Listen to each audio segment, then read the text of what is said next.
টি-20 বিশ্বকাপ মিশন এখনো শুরু করতে পারেনি বাংলাদেশ দল। ডালাসের প্রেইরি ভিউ স্টেডিয়ামে স্বাগতিক যুক্তরাষ্ট্রের বিরুদ্ধে নিজেদের প্রথম প্রস্তুতি ম্যাচটি খেলার কথা ছিল টাইগারদের, কিন্তু ঝড়ো আবহাওয়ার কারণে সেই ম্যাচটি পরিত্যক্ত হয়ে যায়। এরপর আরেক দফা ঝড়ে উড়ে গেছে স্টেডিয়ামের কিছু স্থাপনা। ইন্টারনেটে ছড়িয়ে পড়া ছবিতে দেখা যায় ঝড়ের তোপে স্টেডিয়ামের জায়ান্ট স্ক্রিন ভেঙে গিয়েছে। আবহাওয়ার এমন নাজুক অবস্থা বিশ্বকাপের জন্যই কিছুটা শঙ্কা ডেকে এনেছে, কারণ এই মাঠেই যে বিশ্বকাপের উদ্বোধনী ম্যাচ হওয়ার কথা আছে। যদিও ডালাসের প্রেইরি স্টেডিয়ামে এই মুহূর্তে সংস্কার কাজ চলছে, বিশ্বকাপে পরিপূর্ণ প্রস্তুত অবস্থায় এই স্টেডিয়ামকে পাওয়া যাবে বলে আশ্বাস সকলের।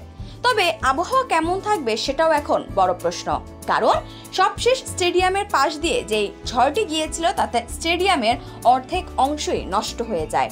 টর্নেডো, প্রচন্ড বজ্রপাত এবং প্রতি ঘন্টায় ৮০ মাইল বেগে বাতাস বইছিল বলে জানানো হয়।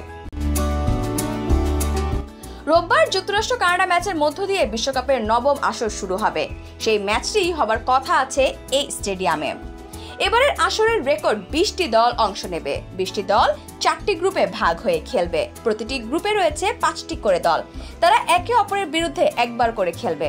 দলের সংখ্যা ৪টি বেড়ে যাওয়ায় স্বাভাবিকভাবে ম্যাচও বেড়েছে।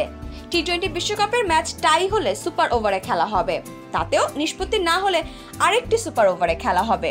সব টাই ম্যাচের ক্ষেত্রেই একই নিয়ম। গ্রুপ পর্ব বা সুপার 8-এর কোনো ম্যাচ বাজে আবহাওয়ার কারণে বাতিল হলে বিজয়ী ঠিক করার জন্য প্রতিটি দলকে অন্তত ৫ ওভার করে খেলতে হবে। নকআউট ম্যাচের ক্ষেত্রে ২ দলকে অন্তত ১০ ওভার করে খেলতে হবে। সেমিফাইনাল এবং ফাইনালের ক্ষেত্রে বৃষ্টি হলে অতিরিক্ত ১৯০ মিনিট অপেক্ষা করা হবে।